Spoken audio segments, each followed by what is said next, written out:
It's Michael Dillon. We got a little walk around. We got a nice paint job on this tow plant. It's an older E&E. There's the E&E plate number. You got your volts, 3 legs of amps, and your hertz, your stop, start idle, and then your gen, or reset gen, and your gauges, your hour meter, and your voltmeter that checks between the different legs. It's missing, it's got the fancy tech screw, missing one there. It's got one there maybe, and a couple up there. Those often vibrate out, and then guys don't replace them until they all vibrate out. Got your phase selector here. We're in 3-phase. This is capable of 240 single phase. What's that say down there? I can't see. It's behind the handle. Might only be a, yeah, it's only a single phase or 3-phase. So that's the windings. Here's the back connections, kind of great to look at. Normally they have a piece of plexiglass there so you don't accidentally touch all that and die. My mom used to say cleanliness is next to godliness. This one is fairly clean. It just needs a little wipe down, a little bit of love. Did have a service, and when they did the service, they didn't take a rag to any of the surfaces.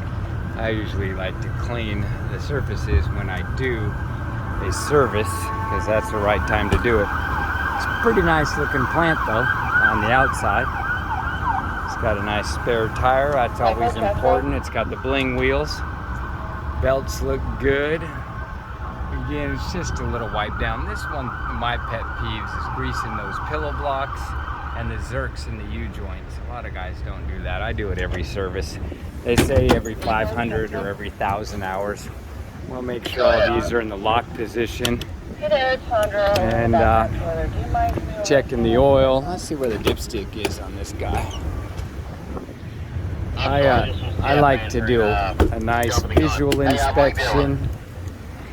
Go ahead. Can we get some stairs to the background wardrobe area, please, sir? Yes, sir. Headed over there. Thank you. So I'm going to have to go and get some stairs. The oil looks great. Wipe it off. Re-stick it in. Let's go set up stairs and I'll come back to it. Okay. Let's go back to this E&E, probably a 1400 tow plant with the Volvo Penta engine. And first thing we do is we've already done our pre-trip. We want to look at oil pressure right away. So fires up, oil pressure registers 80 pounds. A lot of them do that. I'm not sure why. Maybe somebody in the comments will tell me. It says when the next service is due. That's real nice. We go 200 hours up to 300 hours. I like to do it at 200. Wait for the temperature gauge to come off 100, 125, and then when it does that, we'll go to full speed. Okay, temperature gauge is just off the 100, 125. Go full speed. Hit gen reset. That activates the lines.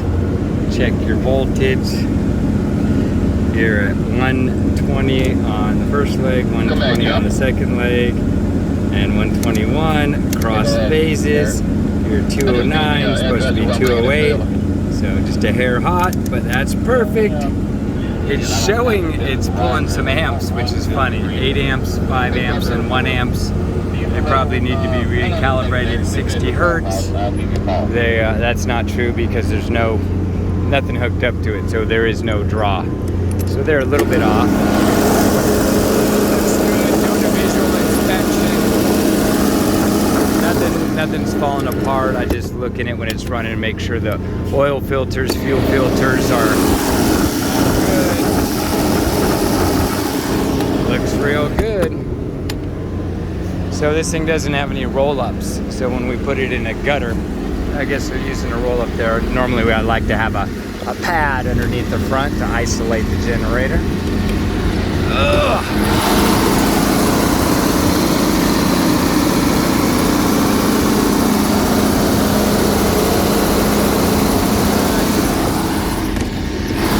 Yeah, I'd take one of these over a new plant every day. They're much more reliable.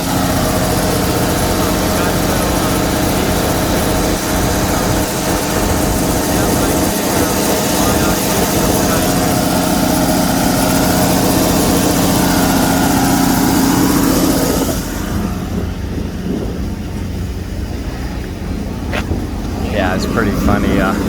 So that's why you do a pre-trip. Just shut it down now. What number is that? 3. That's number 3 injector is leaking.